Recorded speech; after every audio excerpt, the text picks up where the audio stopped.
Class 10 पहला chapter है रासायनिक केमिस्ट्री है, ठीक। रासायनिक अभिक्रिया एवं संयोजन, इसमें कौन कौन सी अभिक्रिया है इसको पढ़ना पड़ेगा ध्यान से। पर एग्जाम में ऑब्जेक्टिव में पूछता है और सब्जेक्टिव में भी पूछता है, कैसे पढ़ते हैं ध्यान से। तो पहला अभिक्रिया है संयोजन अभिक्रिया। संयोजन अभिक्रिया, संयोजन अभिक्रिया, संयोजन अभिक्रिया किसे कहते हैं ध्यान से देखिएगा। संयोजन अभिक्रिया किसे कहते हैं? वैसी रासायनिक अभिक्रिया, वैसी रासायनिक अभिक्रिया जब दो पदार्थ मिलकर एक नया पदार्थ बनाएगा तो उसे क्या कहेंगे? संयोजन अभिक्रिया कहेंगे।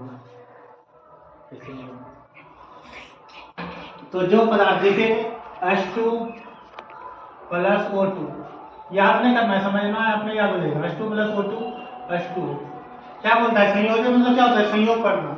जब दो पदार्थ मिलेगा तब ना संयोग करेगा। जैसे हाइड्रोजन है और ऑक्सीजन है, मिलके जल बन गया।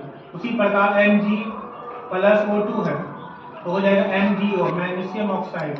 क्या बोलता है? फिर से बोलिए। जब दो पदार्थ आपस में अभिक्रिया करके नया पदार्थ बनाएगा तो उसे क्या बोलेंगे? संयोजन अभिक्रिया बोलेंगे। संयोजन अभिक्रिया समझ लिया सबको। दूसरा है वियोजन अभिक्रिया। दूसरा है वियोजन अभिक्रिया। वियोजन बोलो या उसी को बोलते हैं अपघटन अभिक्रिया। अपघटन अभिक्रिया, अपघटन मतलब क्या होता है? टूटना। अपघटन अभिक्रिया, अपघटन मतलब होता है टूटना। तो इसको कैसे बोलेंगे? वैसी रासायनिक अभिक्रिया, सब में वैसी रासायनिक अभिक्रिया लगा देंगे। वैसी रासायनिक अभिक्रिया जिसमें एक पदार्थ टूटेगा, जैसे मान लो KClO3 पोटेशियम क्लोरेट। KClO3 को क्या बोलते हैं? पोटेशियम क्लोरेट को गर्म करेंगे तो KCl प्लस O2 बनेगा। इसको बैलेंस कर देते हैं। यहाँ ऑक्सीजन 3 गो है, यहाँ 2 है, तो 3 दूनी 6, 3 दूनी 6, KCl 2 हो गया, 2 हो गया। तो वियोजन अभिक्रिया किसे कहेंगे? वैसी रासायनिक अभिक्रिया जिसमें एक पदार्थ टूटकर दो या दो से अधिक नया पदार्थ बनाएगा, उसे वियोजन या अपघटन अभिक्रिया कहते हैं। जिसमें एक पदार्थ टूटकर दो या दो से अधिक नए पदार्थ का निर्माण करता है तो उसे वियोजन या अपघटन अभिक्रिया कहते हैं। तो KClO3 को तोड़ेंगे तो KCl प्लस O2 हो जाएगा, तो उसी को बोलते हैं वियोजन अभिक्रिया। अब दोस्तों तीसरा है विस्थापन अभिक्रिया। तीसरा है विस्थापन अभिक्रिया।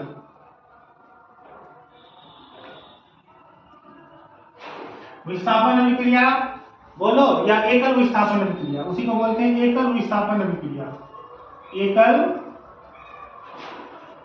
एकल विस्थापन अभिक्रिया। तो इसको कैसे बनाएंगे? एकल विस्थापन अभिक्रिया का परिभाषा इसी को बोलेंगे सिंगल डिस्प्लेसमेंट रिएक्शन। तो इसको कैसे बोलेंगे?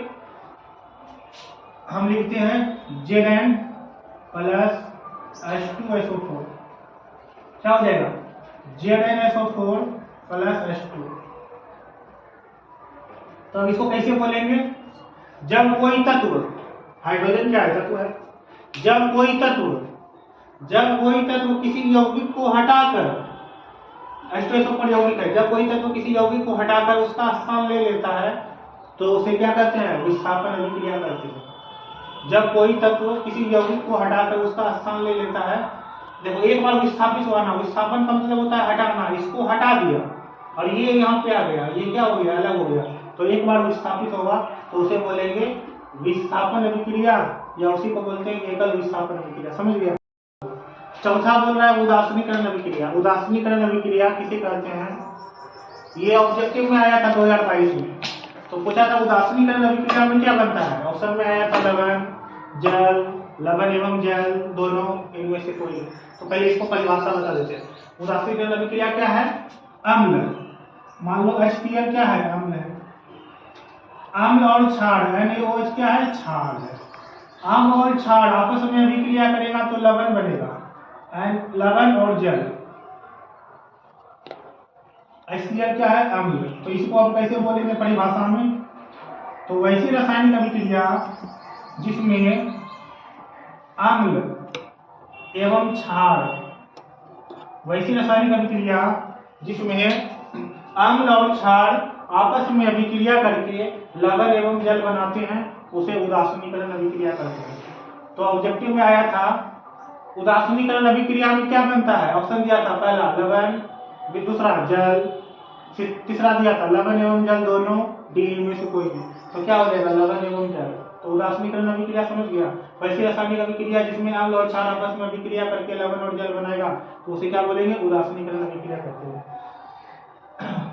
अब है चौथा हो गया और पांचवा है रेडॉक्स अभिक्रिया। अब रेडॉक्स अभिक्रिया समझेगा ध्यान से, बहुत इंपॉर्टेंट है, हो सकता है आपकी आ भी सकता है रेडॉक्स अभिक्रिया। तो रेडॉक्स अभिक्रिया कैसे समझेगा ध्यान से देखिएगा। रेडॉक्स, तो रेडॉक्स का पहले स्पेलिंग लिखते हैं। रेडॉक्स कैसे मिलेगा, रेडॉक्स, रेडॉक्स अभिक्रिया। तो रेडॉक्स का स्पेलिंग क्या होता है, REDOX, ये होता है ना रेडॉक्स रिएक्शन। तो रेडॉक्स को हम तोड़ते हैं, रेडॉक्स को REDOX हो गया।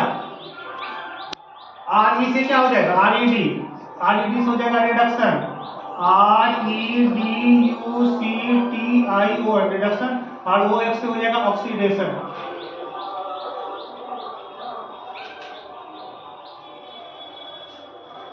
ऑक्सीकरण, और इसको बोलेंगे अवकरण।